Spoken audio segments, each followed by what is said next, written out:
ಕನ್ಯಾ ರಾಶಿ. ಕನ್ಯಾ ರಾಶಿಯವರಿಗೆ ಆಗಸ್ಟ್ ತಿಂಗಳ ಮಾಸ ಭವಿಷ್ಯ ಹೇಗಪ್ಪ ಇದೆಯಾ ಅಂತಂದ್ರೆ, ನಿಮ್ಗೆ ರಾಶ್ಯಾಧಿಪತಿ ಬುಧ ಗ್ರಹ ಬಂದು 11ನೇ ಮನೆ 10ನೇ ಮನೆಯಲ್ಲಿರ್ತಾನೆ. 5ನೇ ತಾರೀಕು ನಂತರ 11ನೇ ಮನೆಗೆ ಬರ್ತಾನೆ. ಇದು ಹೇಗೆ ಅಂದ್ರೆ, ಒಂದು ತಿಂಗಳಲ್ಲಿ 3 ಸರಿ ಚೇಂಜ್ ಆಗ್ತಾನೆ ಬುಧ ಗ್ರಹ. ನಿಮ್ ರಾಶ್ಯಾಧಿಪತಿ ಬುಧ ಗ್ರಹ ಬಂದು 3 ಮನೆನ ಬದಲಾಯಿಸ್ತಾನೆ ಈ ತಿಂಗಳಲ್ಲಿ, ಆಗಸ್ಟ್ ತಿಂಗಳಲ್ಲಿ. ಮಿಥುನ ಮತ್ತೆ ಕಟಕ, ಸಿಂಹ ರಾಶಿ, ಈ 3 ಮನೆಗೂ ಚೇಂಜ್ ಆಗುತ್ತೆ. ನಿಮ್ಗೆ ರಾಶಿಯಲ್ಲೇ ನಿಮ್ಗೆ ಶುಕ್ರ ಗ್ರಹ ಇರ್ತಾನೆ. ಅಂದ್ರೆ 2ನೇ ಮನೆ ಅಧಿಪತಿನು 9ನೇ ಮನೆ ಅಧಿಪತಿನು ನಿಮ್ಗೆ ನಿಮ್ಮ ರಾಶಿಯಲ್ಲೇ ಇರ್ತಾನೆ.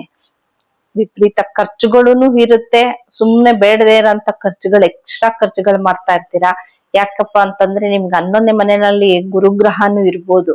ಗುರು, ರವಿ, ಬುಧ ಎಲ್ಲ ಇರ್ಬೋದು.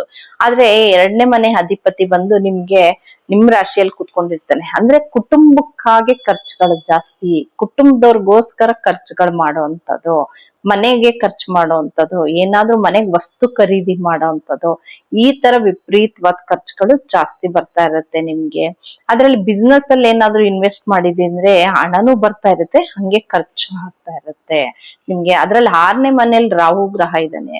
ಏನಾದ್ರೂ ರಾಹು ದಶಾ ಭುಕ್ತಿ ಏನಾದ್ರೂ ನಡೀತಾ ಇತ್ತು ಅಂದ್ರೆ, ಏನಾದ್ರೂ ಜಗಳ ಕದ್ನಗಳು ಈ ತರ ಆಗ್ತಾ ಇರುತ್ತೆ ನಿಮ್ಗೆ.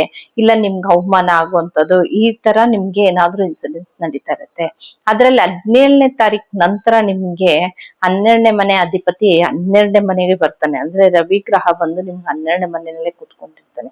ಇನ್ನೇನಾದ್ರೂ ನಿಮ್ ಕೇತು ದಶಾ ಭುಕ್ತಿ ಏನಾದ್ರೂ ನಡೀತಾ ಇದ್ರೆ ಅಂದ್ರೆ, ವಿಪರೀತವಾದ ಖರ್ಚುಗಳು ಜಾಸ್ತಿ, ವಿಪರೀತವಾದ ಲಾಸ್ಗಳು ಜಾಸ್ತಿ, ಈ ತರ ನಡೀತಾ ಇರುತ್ತೆ.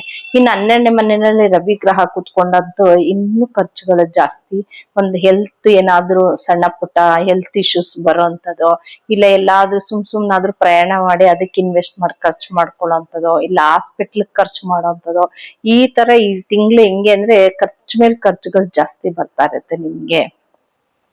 ಅದ್ರಲ್ಲೂ ಬುಧ ಗ್ರಹ ಬಂದು 23ನೇ ತಾರೀಕು ನಿಮ್ಗೆ ನಿಮ್ ರಾಶ್ಯಾಧಿಪತಿ ಬುಧ ಗ್ರಹ ಬಂದು ಅವನು 12ನೇ ಮನೆಯಲ್ಲಿ ಕೂತ್ಕೊಂಡಿರ್ತಾನೆ. ಈ ತಿಂಗಳು ಒಟ್ಟಾರೆ ಹೇಗಪ್ಪ ಇದೆ ಅಂತಂದ್ರೆ, ನಿಮ್ಗೆ ಅಂತ ಶುಭ ಫಲನೂ ಇಲ್ಲ, ಅಂತ ಒಳ್ಳೇದು ಇಲ್ಲ. ಅಂದ್ರೆ 50-50 ಅಲ್ಲಿ ಇರ್ತಾ ಇರುತ್ತೆ. ಹೆವಿ ಖರ್ಚುಗಳು ಜಾಸ್ತಿ ಇರುತ್ತೆ, ಸ್ವಲ್ಪ ಕೋಪ ಜಾಸ್ತಿ ಬರ್ತಾ ಇರುತ್ತೆ.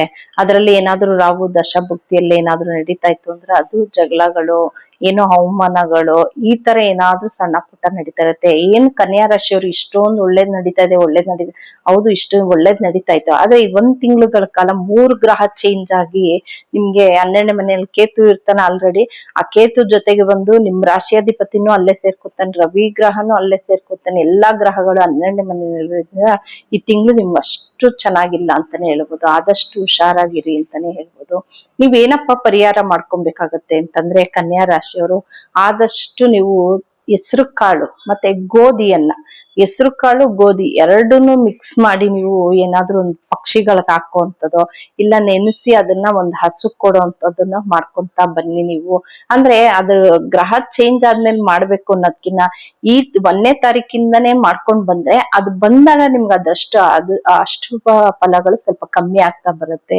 ಹೆಸರು ಕಾಳು ಗೋಧಿ ಎರಡನ್ನೂ ಹಸುಗೆ ತಿನ್ನಿಸ್ತಾ ಬನ್ನಿ, ಇದ್ರ ಪ್ರಭಾವ ನಿಮ್ಗೆ ಕಮ್ಮಿ ಆಗತ್ತೆ. ಇನ್ ರಾಹು ಗ್ರಹ 6ನೇ ಮನೆಯಲ್ಲೇ ಇರೋದ್ರಿಂದ, ಆದಷ್ಟು ನಾಗರಕಲ್ಗೆ ನೀವು ಸ್ವಲ್ಪ ಅರ್ಶನ ತಗೊಂಡು ಕೈಯಲ್ಲೇ ನಿಮ್ ಕೈಯಾರೆ ನೀವೇನೆ ಪ್ರತಿ ಮಂಗಳವಾರ, ತಪ್ಪಿದ್ರೆ ಭಾನುವಾರ ರಾಹುಗಾಲದಲ್ಲಿ ಹೋಗಿ ನಾಗರಕಲ್ ತೆಗ್ದಿತ್ತು ಅಂದ್ರೆ ಅದಕ್ಕೆ ಹಾಲ್ ಹಾಕಿ ತೊಳೆದು ಕೈಯಾರೆ ನಿಮ್ ಕೈಯಾರೆ ಅರ್ಶನೆಲ್ಲ ಹಚ್ಚಿ ಅದಕ್ಕೆ ಸ್ವಲ್ಪ ಪೂಜೆ ಎಲ್ಲ ಮಾಡಿ ಬನ್ನಿ. ಅದರಿಂದ ಹಾಲ್ ಹಾಕ್ತಾ ಬನ್ನಿ, ಅವಾಗ ನಿಮ್ಗೆ ಆ ರಾಹು ಗ್ರಹ ಪ್ರಭಾವ ಕಮ್ಮಿ ಆಗ್ತಾ ಬರುತ್ತೆ.